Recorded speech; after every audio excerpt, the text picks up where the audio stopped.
प्रिय बच्चों नमस्कार। आज हम पढ़ने जा रहे हैं कक्षा 10 की क्षितिज पाठ्य पुस्तक का 12वां पाठ लखनवी अंदाज, जिसके लेखक है यशपाल। तो यशपाल जी का जन्म हुआ था 1903 में पंजाब में फिरोजपुर छावनी में। प्रारंभिक शिक्षा कांगड़ा में ग्रहण करने के बाद लाहौर के नेशनल कॉलेज से उन्होंने बीए किया।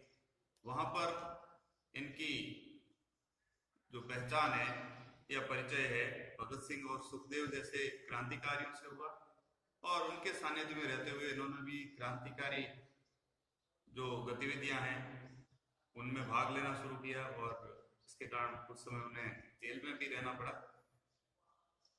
और इनकी बाद में मृत्यु 1976 में हुई। यशपाल की रचनाओं में आम आदमी के सरोकारों की उपस्थिति है। ये यथार्थवादी शैली के विशिष्ट रचनाकार हैं। सामाजिक विषमता, राजनीतिक पाखंड और रूढ़ियों के खिलाफ उनकी रचनाएं मुखर है। यानी उन्होंने रूढ़ियों के खिलाफ अपनी रचनाओं के माध्यम से आवाज उठाई है। उनके कहानी संग्रह में ज्ञानदान, तर्क का तूफान और उच्च, पिंजरे की उड़ान, वादुलिया, फूलों का कुर्ता आदि उल्लेखनीय है। उनका जो झूठा सच नामक उपन्यास है भारत के विभाजन की त्रासदी का एक मार्मिक दस्तावेज है। इसके अलावा अमिता, दिव्या, पार्टी कामरेड आदि इनके अन्य उपन्यास हुए। तो भाषा की स्वाभाविकता और सजीवता इनकी रचनागत विशेषता है। प्रस्तुत जो पाठ है लखनवी अंदाज, ये एक तरह का व्यंग्य है। ये व्यंग्य शैली में लिखा हुआ है। तो इसको व्यंग्य में यह साबित करने के लिए लिखा था कि बिना तथ्य के कहानी नहीं लिखी जा सकती, परंतु एक स्वतंत्र रचना के रूप में इस रचना को पढ़ा जा सकता है। यशपाल उस पतनशील सामंती वर्ग पर कटाक्ष करते हैं जो वास्तविकता से बेखबर एक बनावटी जीवन शैली का आदि है, जो दिखावा करने का प्रयास करते हैं, ढोंग करते हैं और अपने को बहुत ही ज्यादा सभ्य और सुसंस्कृत समझते हैं। ऐसे लोगों के ऊपर भी इस रचना के माध्यम से उन्होंने व्यंग्य किया है। तो आज के समय में इस तरह की जो परजीवी संस्कृति है उसको देखा जा सकता है। तो पाठ शुरू करते हैं लखनवी अंदाज। मुफस्सिल की पैसेंजर ट्रेन चल पड़ने की उतावली में फुंकार मार रही थी। आराम से सेकंड क्लास में जाने के लिए दाम अधिक लगते हैं, दूर तो जाना नहीं था। भीड़ से बचकर एकांत में नई कहानी के संबंध में सोच सकने और खिड़की से प्राकृतिक दृश्य देख सकने के लिए टिकट सेकंड क्लास का ही ले लिया। लेखक को बाहर जाना था और नगर के आसपास के स्थान की जो पैसेंजर ट्रेन है वो जाने के लिए तैयार खड़ी थी। अब आराम से बैठने के लिए जहां भीड़ भाड़ कम हो तो लेखक ने सेकंड क्लास का टिकट लिया। गाड़ी छूट रही थी। सेकंड क्लास के एक छोटे डिब्बे को खाली समझकर जरा दौड़कर उसमें चढ़ गए। अनुमान के प्रतिकूल डिब्बा निर्जन नहीं था, जैसा कि लेखक ने अनुमान लगाया था कि उस डिब्बे में कोई नहीं होगा, लेकिन इस कल्पना के प्रतिकूल निर्जन नहीं था, अर्थात कोई न कोई वहां पर बैठा था। एक बर्थ पर लखनऊ की नवाबी नस्ल के एक सफेद पोश सज्जन बहुत सुविधा से पालथी मारे बैठे थे, क्योंकि अकेले बैठे थे, सीट पूरी खाली थी। बड़े आराम से एक सफेद पोश यानी भद्र पुरुष वहां पर बैठे थे। सामने दो ताजे चिकने खीरे तौलिए पर रखे थे। डिब्बे में हमारे सहसा कूद जाने से सज्जन की आंखों में एकांत चिंतन में विघ्न का असंतोष दिखाई दिया, क्योंकि उनको ऐसी कल्पना नहीं थी कि कोई भी अचानक आकर के उनके जो एकांत को तोड़ देगा। अकेले वो वहां इसी कल्पना से बैठे थे कि आराम से एकांत में बैठेंगे। लेकिन जैसे ही लेखक वहां आ गए तो ये चीज उन्होंने पहले से विचार नहीं की थी। थोड़ा उनके चेहरे पर लेखक के आने का असंतोष दिखाई दिया।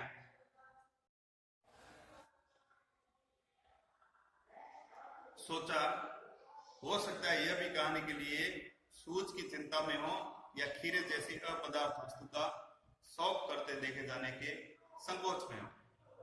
नवाब साहब ने संगति के लिए उत्साह नहीं दिखाया।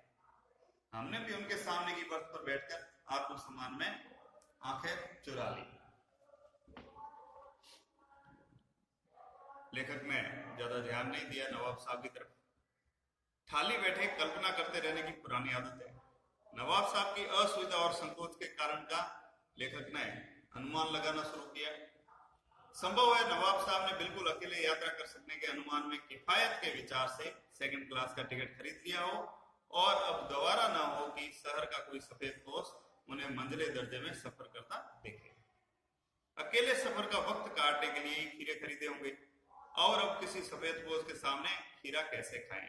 ये लेखक ने अनुमान लगाया, विचार किया कि ये कारण हो सकता है कि कम खर्चे में सेकंड क्लास का सफर भी हो जाएगा और कोई भी उन्हें खीरे खाते हुए भी नहीं देखेगा। ऐसा विचार करके वो वहां बैठे होंगे। लेकिन आशा के विपरीत लेखक वहां पहुंच गए। हम कनखियों से नवाब साहब की ओर देख रहे थे। नवाब साहब कुछ देर गाड़ी की खिड़की से बाहर देखकर स्थिति पर गौर करते रहे। ओह, नवाब साहब ने सहसा हमें संबोधन किया। आदाब अर्ज, जनाब खीरे का शौक फरमाएंगे? नवाब साहब का सहसा भाव परिवर्तन लेखक को अच्छा नहीं लगा। भांप लिया, आप शराफत का गुमान बनाए रखने के लिए हमें भी मामूली लोगों की हरकत में लथेड़ लेना चाहते हैं। जवाब दिया, शुक्रिया, किबला शौक फरमाएं। नवाब साहब ने फिर एक पल खिड़की से बाहर देखकर गौर किया और दृढ़ निश्चय से खीरों के नीचे रखा तौलिया झाड़कर सामने बिछा लिया। अब खीरे खाने की उन्होंने तैयारी शुरू की। सीट के नीचे से लोटा उठाकर दोनों खीरों को खिड़की के बाहर धोया और तौलिए से पोंछ लिया। जेब से चाकू निकाला, दोनों खीरों के सिर काटे, उन्हें गोद कर झाग निकाला। फिर खीरों को बहुत एहतियात से खोलकर छीलकर फांकों को करीने से तौलिए पर सजाते गए। बड़े ही सावधानी के साथ में उन्होंने खीरे को काटा और उसकी जो फांके हैं उन फांकों को उन्होंने तौलिए के ऊपर सजा दिया। लखनऊ स्टेशन पर खीरा बेचने वाले खीरे के इस्तेमाल का तरीका जानते हैं। ग्राहक के लिए जीरा मिला नमक और पिसी हुई लाल मिर्च की पुड़िया भी हाजिर कर देते हैं कि खीरे को किस तरह से स्वादपूर्ण बनाया जाए और ज्यादा स्वादिष्ट बनाया जाए। लखनऊ के स्टेशन पर जो खीरा बेचने वाले हैं इस कला को अच्छी तरह से जानते हैं। नवाब साहब ने बहुत करीने से खीरे की फांकों पर जीरा मिला नमक और लाल मिर्च की सुर्खी बुरकती। उनकी प्रत्येक भाव भंगिमा और जबड़ों के स्फुरन से स्पष्ट था कि इस प्रक्रिया में उनका मुख खीरे के रसवादन की कल्पना से प्लावित हो रहा था। जैसे जैसे वो खीरे को काट रहे थे और जो ये प्रक्रिया हो रही थी, उस प्रक्रिया के दौरान लेखक ने देखा कि उनके होठ भी उसी के साथ ही फड़क रहे थे और ऐसा लग रहा था कि खीरे को खाने की जो स्वाद आएगा उस स्वाद की कल्पना में वो खोते जा रहे हैं। हम कनखियों से देखकर सोच रहे थे, मियां रईस बनते हैं लेकिन लोगों की नजरों से बच सकने के ख्याल में अपनी असलियत पर उतर आएंगे। यानी बड़े लोग हैं, वो किस तरह का दिखावा करते हैं। इच्छाएं उनकी भी सामान्य लोगों की तरह होती है लेकिन वो जता नहीं पाते हैं। नवाब साहब ने फिर एक बार हमारी ओर देख लिया। वल्लाह, शौक कीजिए, लखनऊ का बालम खीरा है। लेखक को भी उन्होंने उस खीरे को खाने के लिए कहा। नमक मिर्च छिड़क दिए जाने से ताजे खीरे की पनियाती फांकें देखकर पानी मुंह में जरूर आ रहा था। अब लेखक ने भी जब उस खीरे को इस तरह से कटता हुआ देखा और उसके ऊपर नमक मिर्च लगाते हुए नवाब साहब को देखा तो उनके मुंह में भी पानी तो आ रहा था। उनकी भी इच्छा तो हो रही थी लेकिन क्या करें, इनकार कर चुके थे। आत्मसम्मान निभाना ही उचित समझा, उत्तर दिया, शुक्रिया, इस वक्त तलब महसूस नहीं हो रही, मैदा भी जरा कमजोर है, किबला शौक फरमाए। लेखक ने जवाब दिया कि इस समय मुझे इसकी तलब नहीं महसूस हो रही, अर्थात मुझे इसकी जरूरत नहीं है और थोड़ा जो पेट है आमाशय है वो भी खराब है, खीरा खाने से हो सकता है और हाजमा बिगड़ जाए। तो नवाब साहब ने सतृष्ण आंखों से नमक मिर्च के संयोग से चमकती खीरे की फांकों की ओर देखा। खिड़की के बाहर देखकर दीर्घ निश्वास लिया। एक लंबी सांस उन्होंने खींची और खीरे की एक फांक उठाकर होठों तक ले गए, अपने मुंह तक ले गए फांक को सूंघा उन्होंने और स्वाद के आनंद में पलकें मूंद गई। उन्होंने कल्पना में ही उसका स्वाद लिया। मुंह में भर आए पानी का घूंट गले से उतर गया।